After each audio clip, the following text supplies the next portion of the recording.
ছোট্ট গ্রামে থাকে টুকাই নামে এক বাচ্চা ছেলে। সে সবসময় কৌতূহলী, নতুন কিছু আবিষ্কার করতে ভালোবাসে। একদিন খেলতে খেলতে টুকাই গ্রামের পাশের জঙ্গলে ঢুকে যায়। হঠাৎ সে দেখতে পায় এক রহস্যময় আলো ঝলমল করছে। আলোর কাছে যেতেই এক জাদুর দরজা খুলে যায়। দরজার ওপাশে এক অদ্ভুত রঙিন বন, জাদুর বন। সেখানে গাছেরা কথা বলে, ফুলেরা গান গায়, আর পশু পাখিরা সবাই টুকাইকে স্বাগত জানায়। একটি পেঁচা এসে বলে, এই বনের রানীকে দুষ্টু জাদুকর বন্দী করেছে, তুমি কি আমাদের সাহায্য করবে?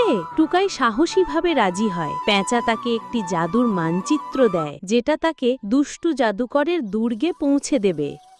পথে টুকাই অনেক চ্যালেঞ্জের মুখোমুখি হয়। কাঁটার জঙ্গল, নদী পার হওয়া, আর ধাঁধার গুহা। প্রতিটি চ্যালেঞ্জে টুকাই বুদ্ধি আর সাহস দিয়ে এগিয়ে যায়। পথে সে নতুন বন্ধু পায়, একটা দুষ্টু খরগোশ আর হাসি খুশি কাঠবিড়ালি।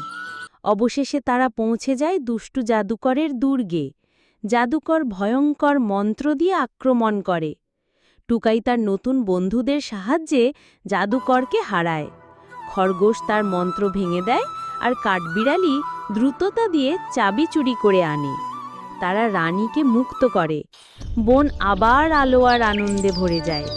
গাছেরা নাচে, পাখিরা গান গায়।